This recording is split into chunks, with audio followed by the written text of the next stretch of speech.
Welcome to coding for Dev. तो आज की वीडियो में आपको बताऊंगा कि यूज कंटेक्स्ट का कैसे यूज कर सकते हो प्रोप डीलिंग के लिए। मैंने आपको बहुत सारे पिछले वीडियो में बताया, मैंने आपको प्रोप में आप यूज कंटेक्स्ट का यूज कर सकते हो। तो आप कैसे करोगे ग्लोबल स्टेट में यूज कंटेक्स्ट का यूज, ओके, प्रोप डीलिंग को कैसे अवॉइड करोगे। तो आज मैं आपकी वीडियो में आपको कंप्लीट डिटेल में बताऊंगा। तो जो हमारा यूज कंटेक्स्ट होता है वो एक हुक होती है जो कि एक स्टेट को शेयर करती है अलग अलग फंक्शन में, अलग अलग फंक्शंस में। तो अब एक कंपोनेंट ट्री बनता है हमारा। तो हमारे पोप प्रोप हम डायरेक्टली यूं पेरेंट से चाइल्ड कंपोनेंट में पास करते हैं, लेकिन हम यूज कंटेक्ट बना लेते हो तो हम उसको कहीं भी किसी भी कंपोनेंट में एक्सेस कर सकते हो और हमारा डाटा हम कहीं भी एक्सेस कर सकते हैं। तो आपको अगर प्रोप डीलिंग का थोड़ा सा आइडिया दूं तो प्रोप डीलिंग हमारा, हम एक जब डाटा पास करते हैं पेरेंट कंपोनेंट से चाइल्ड कंपोनेंट में, वो हमारी प्रोप डीलिंग होती है। लेकिन जब इसमें हम नेस्टेड चाइल्ड कंपोनेंट पास करते हैं तो इसमें क्या हम बहुत ज़्यादा प्रोप डीलिंग करते हैं। तो इसको अवॉइड करने के लिए हम कुछ क्या करते हैं, कंटेक्ट बनाते हैं, यूज कंटेक्ट का यूज करते हैं एपीआई कंटेक्ट बनाने के लिए खुद की। ओके, तो बताता हूँ कंटेक्स्ट एपीआई क्या होती है। कंटेक्स्ट क्या होता है, एक प्रोवाइडर होता है जो पूरे डाटा को ग्लोबली स्टोर कर लेता है। Okay, without explicitly passing probe, without probes को पास करके आप कंटेक्स्ट एपीआई का यूज कर सकते हो थ्रू एवरी लेवल। किसी भी लेवल पे हो कंपोनेंट की आप उसको यूज कर सकते हो। तो आपको यूज कंटेक्ट कैसे बनाते हैं वो मैं आपको बताता हूँ। सबसे पहले आपको क्रिएट कंटेक्स्ट को आपको रिएक्ट से इंपोर्ट करना होता है और इसको आपको एक्सपोर्ट करना है यूजर कंटेक्स्ट के नाम से। आपको जो बनाना है उसको नाम देना है आपको, और उसको आपको एक्सपोर्ट कर देना है आपको आपके कोड में। तो आपका ये जो कंटेक्ट खुद का कंटेक्ट एपीआई रहेगा, इसका कोड पूरा अलग रहेगा। फिर आपको उसको प्रोवाइडर को प्रोवाइड करना है। प्रोवाइडर क्या होता है कि आपको जो मेन डॉट जेएसएफ फाइल होती है जहाँ से हमारा रूट एलिमेंट होता है, जहाँ से हम इंडेक्स डॉट एचटीएमएल से हमारा कोड लेके आते हैं रूट एलिमेंट से, वो जब मेन डॉट जेएसएफ फाइल होती है, एप डॉट जेएसएफ एक नीचे वाली फाइल, वहाँ आपको प्रोवाइडर में आपको बताना पड़ता है कि हाँ हम ये वैल्यू सेट कर रहे हैं। तो ये वैल्यू आप पूरे जितने भी हमारे रिएक्ट के कोड है उसमें आप प्रोवाइड करा देना। तो इसका कोड क्या है कि आपने यहाँ पे यूजर कंटेक्ट को इम्पोर्ट करा और उसके बाद अपने यूजर कंटेक्ट डॉट प्रोवाइडर और जो वैल्यू है आपकी जो आप पास करना चाहते हो सब जगह, आपको उसको यहाँ पर दे देना है। ओके, और इसको पेरेंट कंपोनेंट को उसके अंदर रखना है। ओके, तो आपने उसको प्रोवाइडर में फिट आपने बना लिया, आपका अलग लॉजिक, आपने उसको प्रोवाइडर में फिट भी कर दिया। अब आपको इसको कंज्यूम कराना है, यूज करना है।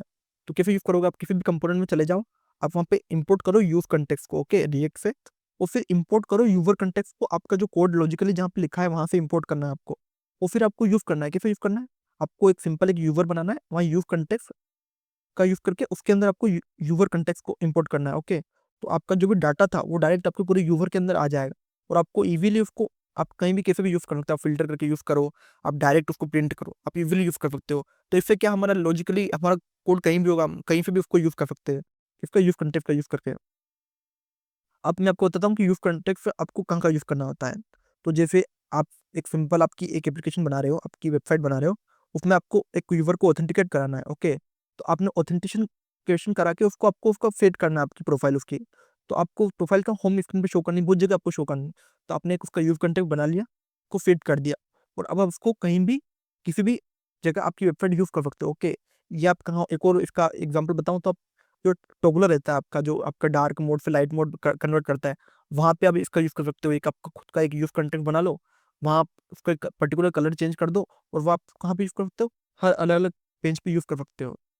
अब लैंग्वेज, जो लैंग्वेज आई इन लाइब्रेरी होती है हमारी, जो कि जितनी भी लैंग्वेज होती है हमारी उन सबको सपोर्ट करती है, आप उसको वहां पे यूज करते हो। आप हर पेज पे जाके एक आपका एक कोड, एक सिंपली लॉजिक लिख लो आप एक जगह पर, वहां पे आप जितनी भी उसकी लाइब्रेरी है जो एक पर्टिकुलर लैंग्वेज से जितनी भी लैंग्वेज में हमारा कोड कन्वर्ट होता है, वो पूरा कोड आपने एक जगह रख के आप उसको हर पेज पे इंपोर्ट कर सकते हो, ताकि जो भी हमारी लैंग्वेज है वो यूजर हर पेज पे अपने हिसाब से लैंग्वेज डिसाइड कर पाए, क्योंकि इस लैंग्वेज में वो हमारी वेबसाइट को देखना चाहता है। ओके, आप जो ग्लोबल फिटिंग्स है आपकी, जो आपको पूरी वेबसाइट पर लगानी है, उसके लिए एक आप अलग से यूज कंटेक्स्ट बना सकते हो। आपको ग्लोबल डिस्पैच फंक्शन जो आपको कुछ कहीं बनाना है तो वो आप बना सकते हो। यार आपको कहाँ अवॉइड करना चाहिए, जैसे जो फ्रिक्वेंटली चेंज पोजीशन होती है, जैसे कर्सर पोजीशन, आप यहाँ पे आपको उसका यूज नहीं करना होता, वरना क्योंकि उसके जो अलग अलग पेज की अलग अलग डिपेंडेंसी रहेगी, तो वहाँ आपको इसका यूज नहीं करना है। ओके, तो अगर अब मैं इसका एग्जांपल दूं कि आप पूरे उसमें कैसे शो करोगे, तो एक थीम कंटेक्स्ट का एग्जांपल लेता हूँ। जब आपकी कलर चेंज होता है, आपका थीम फीचर होता है, उसमें आपने एक मान लो एक थीम कंटेक्स्ट बनाया। आपने थीम कंटेक्ट कहाँ बनाया, आपने ग्लोबल आपका कॉन्स्टेंट ऐप में बनाया, आपने उसको प्रोवाइडर को प्रोवाइड कर दिया। ओके, और उसने आपको अपने यूज का करा, आपके हेडर के अंदर आप गए, हेडर के आपने अंदर अपने थीम को सेट करा एक अपने कंपोनेंट में, यूज स्टेट का यूज करके यूज कंटेक्ट को आपने इंपोर्ट करा, और आपने डायरेक्टली पास कर दिया किसको, हेडर को, और हेडर उसको अपने हिसाब से उसके फंक्शन के हिसाब से यूज़ कर सकता है कि थीम लाइट रहेगी डार्क। तो ये सिंपल ईज़ी कोड है।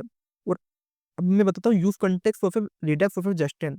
जब यूज़ कॉन्टेक्स्ट है ना, ये एक स्मॉल लेवल, आपको जो कुछ भी छोटे-मोटे पर्टिकुलर टास्क करने हैं, मतलब इससे आप बड़े भी कर सकते हो, लेकिन आपको मतलब नॉर्मल स्टार्टअप लेवल वाली एप्लीकेशन बना रहे हो तो हम यूज़ कॉन्टेक्स्ट का यूज़ कर सकते हो। लेकिन जब आपका एडवांस कोड हो, तो आपको एक स्टेट मैनेजमेंट लाइब्रेरी का इंस्टॉल करना पड़ता है। तो इसमें 2 लाइब्रेरी बहुत ज़्यादा फेमस है हमारी, तो रिडक्स, एक जस्टिन। जस्टिन थोड़ी सिंपलर है और रिडक्स हमारी एडवांस लेवल की लाइब्रेरी है। उससे आप किसी भी तरह की एप्लीकेशन में उसका यूज़ कर सकते हो।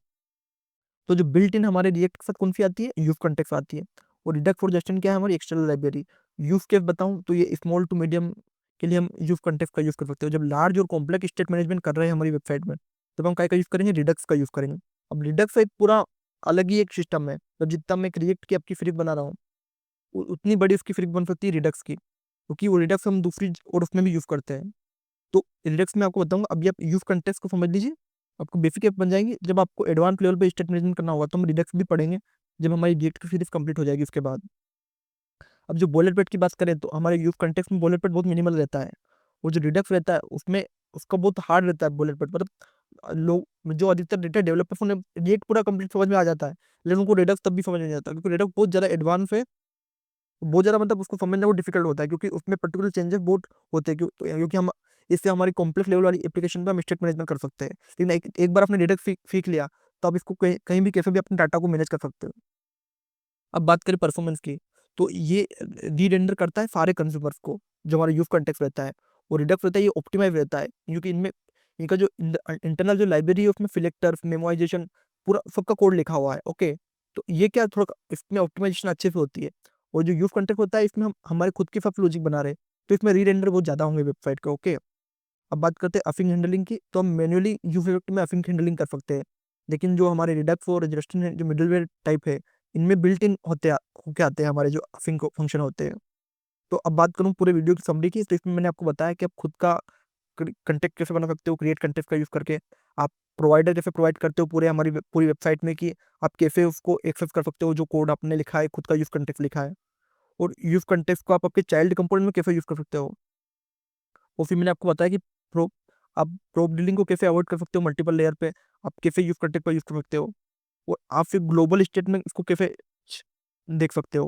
और मैंने आपको कंपैरिजन बताया कि आपको इन फ्यूचर में आपको अगर इसे इम्प्रूव करना है तो आपको क्या सीखना पड़ेगा। ओके, तो अगर आपको इससे रिलेटेड कुछ भी डाउट है तो आप कमेंट कर सकते हो, और इसी तरह के और वीडियो देखने के लिए कोडिंग फॉर डेव को सब्सक्राइब करें। Thank you for watching.